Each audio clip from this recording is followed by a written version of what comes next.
Hello friends, आज की video में हम आस्तीन की कटिंग करेंगे। 44 चेस्ट आस्तीन की कटिंग होगी यहाँ पे। तो इसको हम किस तरीके से करेंगे कि ये हमारे आर्म होल में, ब्लाउज के आर्म होल में एकदम फिट बैठ जाए, छोटा बड़ा ना हो।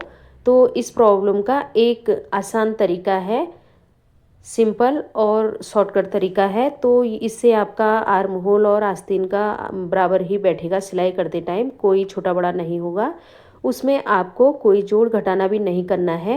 तो चलिए बताती हूँ मैं आपको कैसे करेंगे।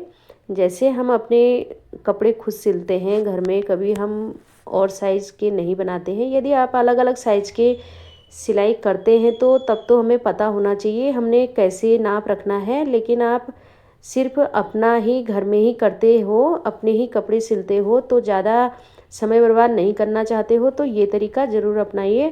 तो सबसे पहले मैंने यहाँ पे 4 फोल्ड कपड़ा रखने के बाद, बंद साइड मेरी तरफ को है, 4 फोल्ड कपड़ा रखा है। उसके बाद 4 पीसेस कपड़े के भी रखे हुए हैं कट करके। ये इसलिए क्योंकि इसमें जॉइंट आने वाला है तो ये छोटा पड़ रहा था।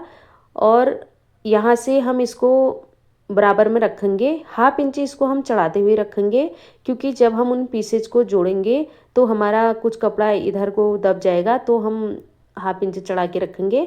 4 इंच की दूरी पे मैंने निशान लगा लिया है। यहाँ पे 4 इंच की दूरी पे निशान इसलिए लगाएंगे क्योंकि हैवी साइज़ का है। 3.5 भी रख सकते हैं, 3.5 सब में लगभग चल जाता है, लेकिन ये थोड़ा हैवी है तो इसलिए मैंने यहाँ पे 4 ले लिया है। उसके बाद यहाँ पे इंच टेप रखेंगे बंद साइड से आगे की तरफ को, और यहाँ से हम 3 इंच पे इंच टेप को रखेंगे और निशान लगाएंगे। निशान लगाने के बाद अब हमें कहीं पे भी कुछ भी नापना नहीं है, बस यहीं तक था। उसके बाद इसको आसान तरीके से कट करेंगे। तो यहाँ पे आपकी जो प्रॉब्लम है वो शुरू शुरू में सबको होती है, जो शुरू में सिलाई कर रहा होता है। तो ये बहुत ज़्यादा लोगों को होती है, मतलब लगभग सभी को होती है जो सिलाई शुरू कर रहा होता है। तो अब ये प्रॉब्लम नहीं होगी आपको, अगर आपका भी होता है इस तरीके का। तो यहाँ पे मैंने ब्लाउज का बैक पार्ट ले लिया है। बैक पार्ट ही लेना है हमने, फ्रंट नहीं लेना है। और उसको हाफ इंच मैंने ऊपर चढ़ा के रखा है। हाफ इंच क्यों चढ़ाया हुआ है? क्योंकि हाफ इंच जब हम अपने ब्लाउज के शोल्डर ज्वाइन करेंगे तो वहाँ को चला जाएगा। अब हमने ब्लाउज के आर्म होल को ज़्यादा नहीं खींचना है। कोशिश करनी है कि हाफ इंच से ज़्यादा हम इसको न खींचें, इतना ही खींचेंगे बस, इस तरीके से कि ऐसे सीधा हो जाए। इस तरीके से इसको हल्का सा इस तरीके से करना है और एक निशान लगा लेना है। यहाँ पे निशान यहीं से हम अपने आस्तीन को यहीं पे गोलाई देंगे, यहीं से देना शुरू करेंगे। तो हम इसको गोलाई देते हैं। पहले हम यहाँ पे 1.5 से 2 इंच का मार्जिन रखेंगे। 2 इंच भी रख सकते हैं, 1.5 भी रख सकते हैं। और अब हम इसको गोलाई देंगे इस तरीके से। यहाँ तक गोलाई देते हुए हमने यहाँ तक लाना है, यहाँ से ऊपर को हमारा सीधा है। इस तरीके से गोलाई हमने दे दी है।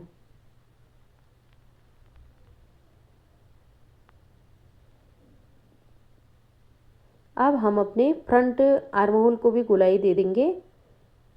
जिस तरीके से हमने अपने ब्लाउज को कट करते टाइम फ्रंट आर्म होल को गोलाई दी थी, उसी तरीके से हम आस्तीन को भी उतनी ही गहराई पे जाके देंगे जितना हमने वहाँ पे लिया था।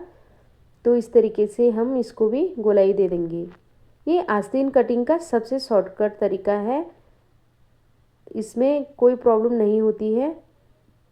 छोटा बड़ा इसमें बिल्कुल नहीं होगा, फिट बैठेगा।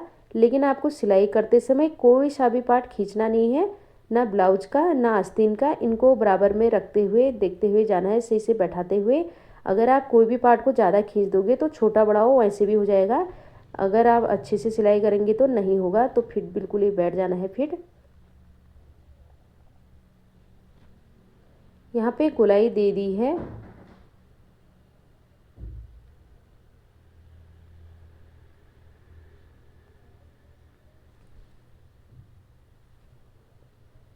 ये हमारा मार्जिन हो गया। अब हमने आस्तीन को आगे की तरफ से गोलाई देनी है। यदि हम कलाई तक बना रहे हैं तो कलाई तक का देखेंगे।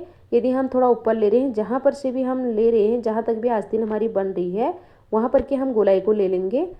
यदि कलाई तक आप बना रहे हो तो आप कलाई का नहीं हाथ का ले सकते हो। अगर कलाई का ले लिया है तो उसमें मार्जिन हम ऐड करेंगे साथ में, कि थोड़ा सा लूजिंग ऐड करेंगे कि हमारा हाथ घुसे उसमें ब्लाउज में। अगर एकदम फिटिंग का हम कर देंगे तो हमारा हाथ ही नहीं घुसेगा। तो और यहाँ पे मार्जिन भी ऐड करना है, थोड़ा सा मार्जिन भी ऐड करेंगे, 1 से 1.5 इंच का कर लेंगे। 1 इंच काफ़ी होता है सामने की तरफ को। और यहाँ पे हम सीधी लाइन ड्रॉ कर लेंगे।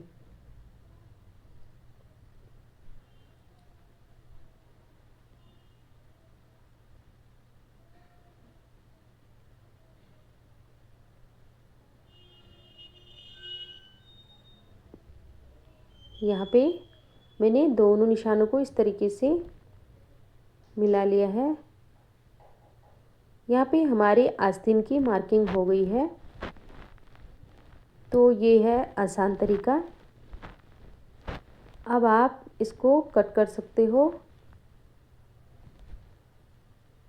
इसको हम अब कट करेंगे।